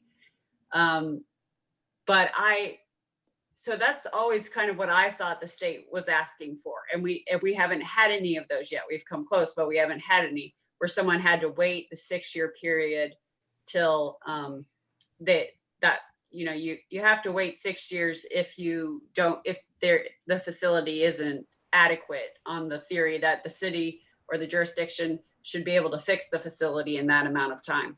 Yeah, or you just say that it's workforce housing and that it is exempt somehow. So there's different ways to get around the APFO for sure. But I was wondering specifically. Usually what people do, if the facility is inadequate in some way, they have to address that inadequacy, and that is usually determined by the director of the department. So like Park and Recs, if there's not enough parks near a development, then they have to either build a park or they have to pay a fee in lieu, which is in the city fee structure. It says, well, for this many acres, you have to pay this much money. So a lot of developers end up having to pay money for Park and Recs to meet that requirement. So I wouldn't have necessarily thought to include that in my report to the state, because it happens in almost every project. In almost every one of our bigger projects, they have to do some kind of mitigation for one of the adequate public facilities requirements. So I don't know, I'll have to get clarification from the state if that's the kind of information they want, or if what I was thinking it is that they want. But I'd never seen a report like that from the state where they combined all of the jurisdictional data. So I thought that was very interesting. So back to Diane's question. Eastport Lofts has been technically postponed? It hasn't been denied, has it? Right. So as you probably all know, that our certification of that project, that it had adequate public facilities, even though we were requiring some mitigation, that decision was appealed to the Board of Appeals. They found that 5 of our determinations were deficient. So we've sent those back to the department directors from the relevant departments. They reviewed them. I also worked carefully with the Office of Law. We completely redid our webpage for adequate public facilities. We revamped, or we didn't revamp anything, but we made sure that it was very clear what the standards were that are required in code. And we made it very clear what the standards that the reviewers use, like in public works, they rely on such and such a standard when they're reviewing these water and sewer requirements. We made sure that was all explicit on the web page and in our review as well, because like some of the reviews we had for Eastport Shopping Center, it was like one sentence from a director saying that this meets adequate public facilities requirements. And the board found that was very perfunctory and not adequate to address the APF chapter. So now we have all of our department directors do a new form that Joelle developed. It's very comprehensive. We put it together in a cover memo. Oh, I got distracted by talking about how we generally change the process, but specifically, so we did that. Eastport Shopping Center was the first one that we did. We had the directors look again at the ones the board had issues with, address those issues. And I just sent out this week a new cover staff report and a new mitigation plan that they have agreed to in order to address the facilities that were inadequate. So in answer to Diane's question, the project was never denied. It was simply continued. And there's been no final judgment from the Board of Appeals of denial or approval. It was a temporary. No, they remanded. They remanded to. So it wasn't the final judgment. So you see the difference? No, I get it. So I'm sure we've done things like hired police and built some parks and stuff, but I haven't seen any of that. So this is all news. It's probably not relevant for this discussion, but it's a good question because it's a good question because frankly, it appeared that the project was delayed, but it really was. I mean, but for purposes of this report, it wasn't put on a 6-year wait process. It wasn't denied on the Which is how I was understanding what the state was asking for. Yeah, and I knew you used the word stalled, so I thought maybe that was in the state requirement because this clearly would fit into the stalled category in my mind, but it doesn't Yeah. matter to me. Yeah, really. What difference? Okay. And this is for 2019, which, well, I guess that project started in 2019, so I guess And the remand was in 2019. that's true. That's true. It did. The appeal, I believe, started in 2019, I think. I don't know. It lasted a long time. Sally, it's just kind of an academic question, but I think that mitigation is the secret sauce of this whole recipe. And it would be kind of interesting to explore that and understand to what level mitigation is, how excessive or how significant it is or how insignificant it is, because I think that's the kind of the fine tuning dial that you've got your hand on there. It interests me to see how you can use it. That's been the challenging part. And I think we might need some code changes going forward. We are looking at 22, like the park and recs fee, for example, I think is too low. I don't know, how that got set, and it should increase each year with cost of living or something, but it's a pretty low fee, but I don't have the ability to make them pay more than that fee, because that fee is clearly in the city code. So there is some areas where I think there should be code changes, but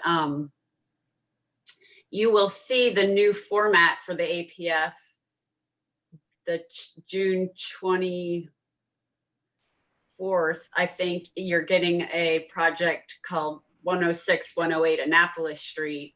You will see the new review forms from the department directors and the new mitigation plan that the developer and the department directors have to sign and agree on. How could there be a mitigation plan for something that hasn't been heard yet? 106, 108 Annapolis Street. The department director approves the APF.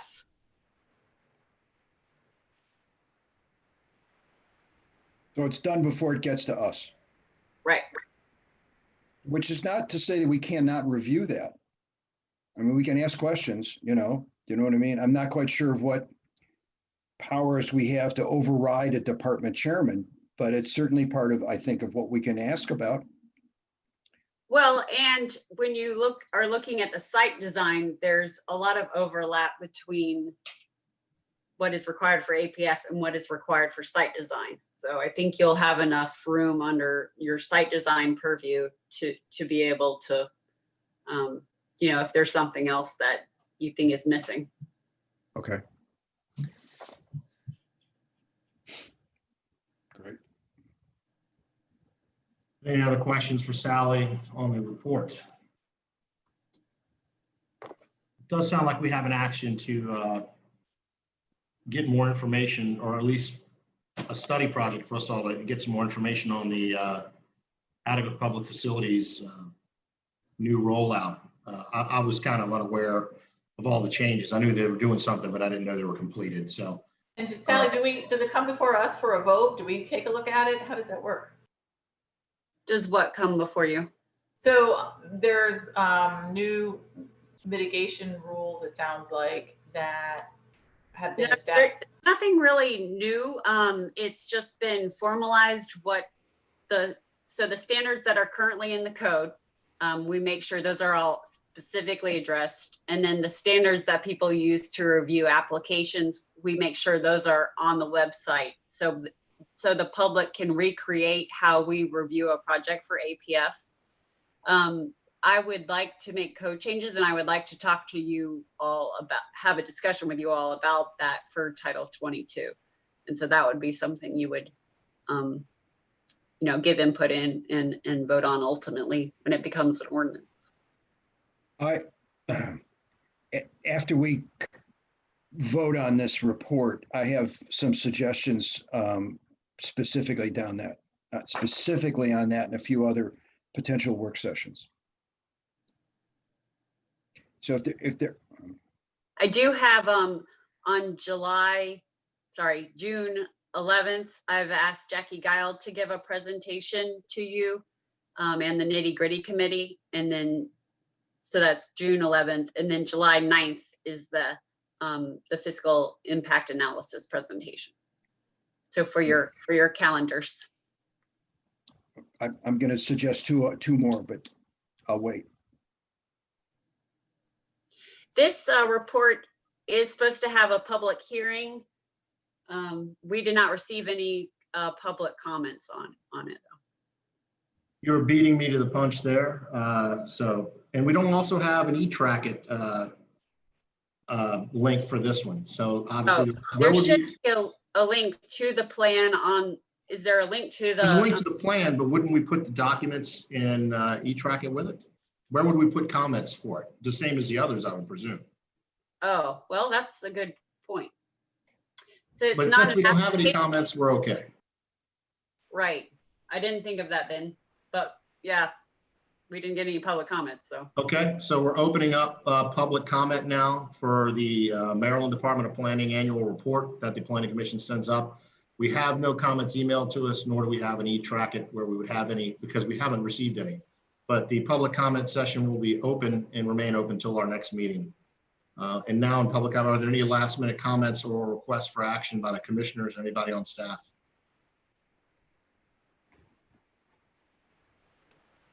Okay. Given that this has now been continued to our next scheduled meeting, is that what's happened, Mr. Sale? That's appropriate, Mr. Rowland. All right. I have, in addition to the economic and environmental presentations, I have the request. I'd like to request 2 more work sessions at this point. One of them, I think that it would be useful to get kind of a status update on the state of the bicycle plan. Maybe from Mr. Callahan from the mayor's office could give us 20 to 30 minutes and just where does it stand? What kinds of things are they thinking of? Because I think that the bicycle plan will become a part of the comp plan. And I just think that a kind of a work session status report would be useful. Nothing major, but useful. Okay. Second thing I think that on a more significant topic is, I agree with you. I really think that we need to look at APF. And I don't know much about it. I really would like to get educated on it and see where we go with it. I mean, it may once again become a part of the comp plan. It may become a part of legislation prior to the comp plan. I don't know but if you could arrange that, I think it could be really useful. You may invite the committee on that as well. That's up to you. Okay, great idea. Thank you. So, Sally, can we just, I have 2 things. So Ben, you announced that a date definite when the hearings were continued to. That's our next planning commission meeting, which should be our Wednesday meeting of the month, which should be in about 2 weeks. It's June 24th. Yeah, you need to announce that it's continued to June 24th.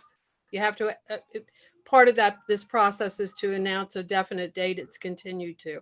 I'm just. Okay.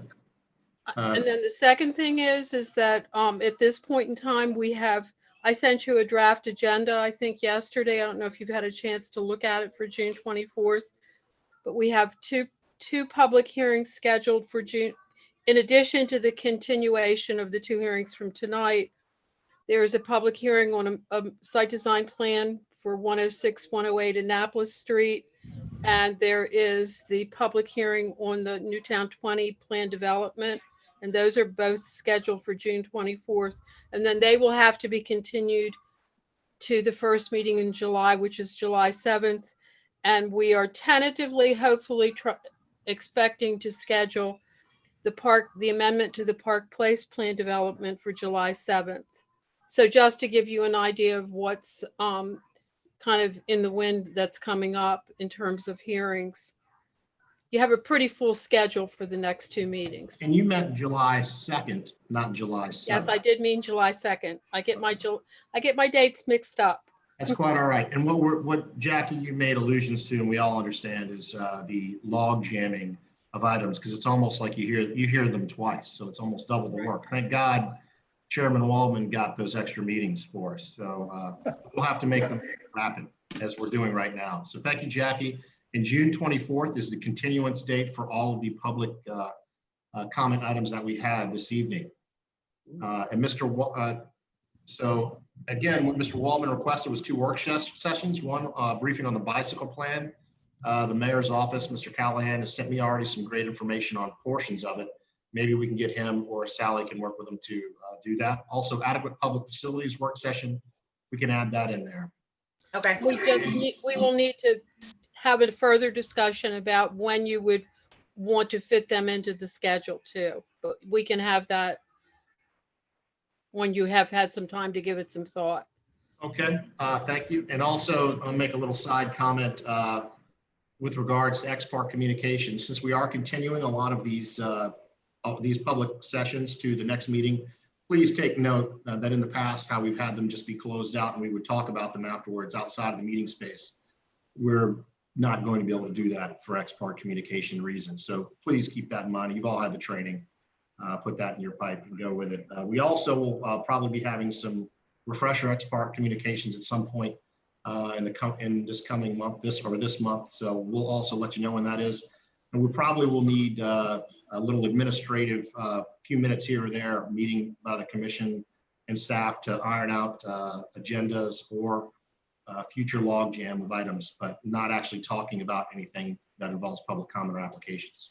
And also, Ben, I sent you a draft yesterday of a projects in the pipe, projects that are actually applications in the office, and also things that are not in the office yet as actual applications, but items that we have had, staff has had preliminary meetings with. And I wanted you to review that before we distributed it to the entire commission, just so everybody will be aware as you move into a phase where you're going to be actually making decisions on major site designs. Right, and I believe this is a good time to introduce something I mentioned before in our previous meeting, is that we need to have a document sent out that refreshes us every month on items that are currently applications that are received by the planning and zoning department. So we don't. That's what I sent. I did send you a draft yesterday of that. Which is this. So Right. We're going to review this, put it out to everyone. So it's a quick refresher. You can just open it up on your computer. Hey, what's under application right now? So we don't fall into that pit of ex-part communications. Any other questions on the subject at the moment? I have a comment and a question. I love the idea of having the work session on the bike plan. I wonder if we could have somebody from OPE or Department of Office of Environmental Policy give us an update on the Greenway plan and the master tree plan, because those would also be incorporated into the comp plan. So Jackie's giving a presentation on June 11th. I can ask her to include that. Oh, that would be great. And the other thing is, you mentioned that we're going to talk about the environmental analysis that's being done in July. And who did the city hire? The fiscal analysis. Fiscal analysis. So I'm not sure what the difference between a fiscal analysis and an economic analysis is. Oh, I thought you said environmental. No, fiscal and economic. So who I didn't realize. I thought Eric was working on that. Did we actually and then end up hiring a consultant to do the economic analysis or fiscal analysis? Eric is working on the mapping of it.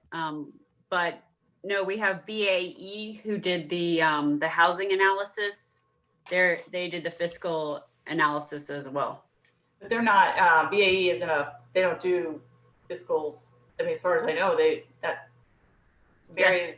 Oh, they do that. Exclusively what they do. Oh my gosh. Okay, is it possible? We're just curious because some of us wanted Urban 3. Do you know how much BAE charges for the fiscal analysis? I have a contract with them for work on the comprehensive plan. I don't feel comfortable discussing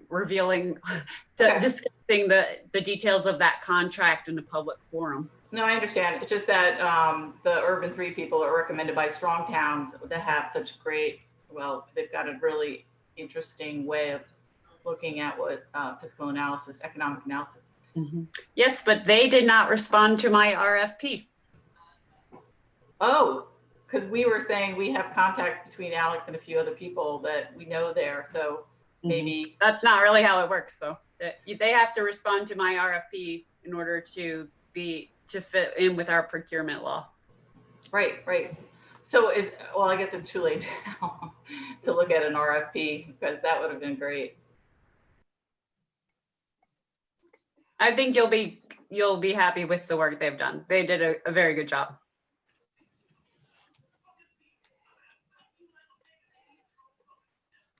Okay, I happen to have the document real quick. We could go ahead. I can go ahead and share. That involves the list of projects, and it'll take a second since we do have a little bit of time left. So stand by.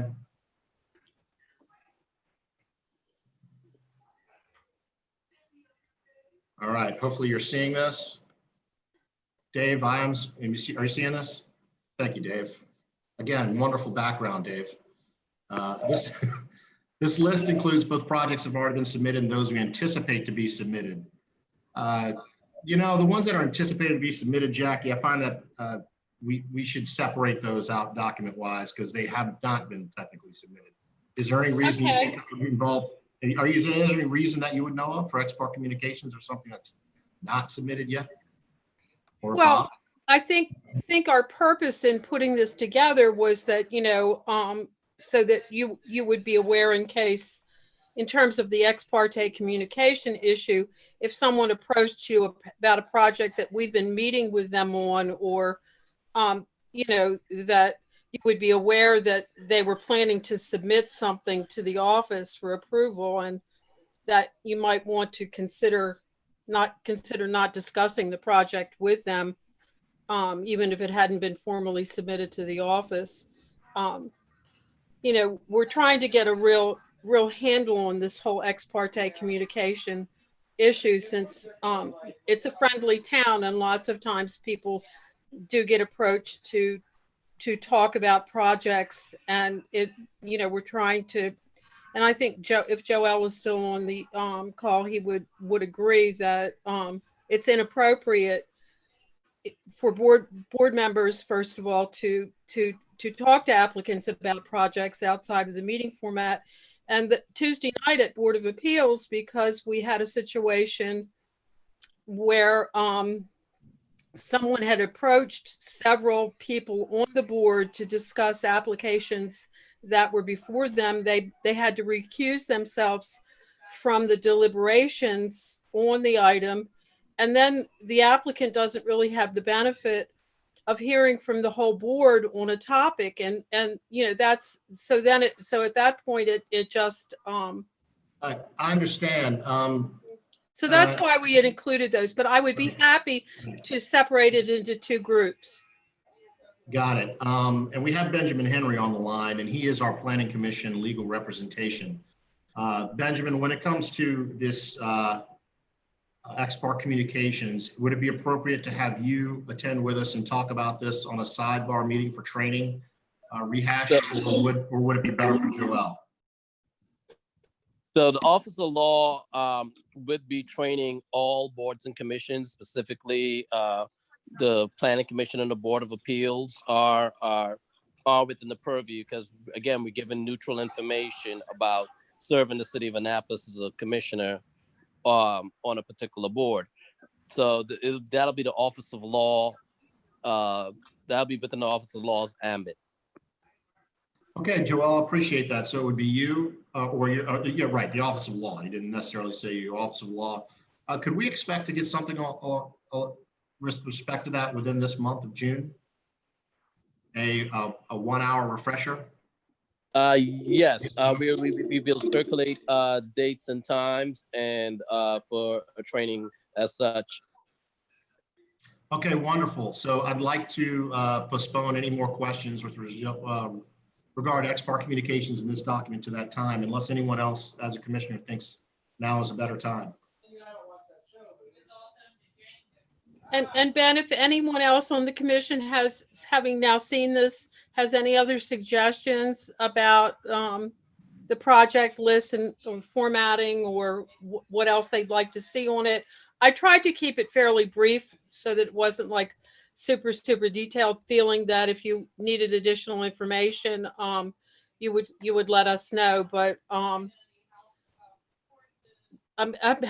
this is something new we're doing, and we're happy to listen to anybody's suggestions related to it. You know, a simple one of making the textual color of something that is been submitted as an application red and something that has not yet been submitted be a different color. Okay. Maybe, you know, that I way, can- ones I that can are go red, with it's that. like, whoa, you know. Those are ones As long as I can pick the color. generally red meaning, you know, watch it, you know. Oh. And yellow meaning something that's about to be red. Okay. Anyone else? Okay, and we'll expect to get a sidebar meeting for training from the Office of Law this month, sooner rather than later. And we can talk about the issues had and refresh ourselves. It'll be good to get into that. Any comments by the other commissioners with regard to that?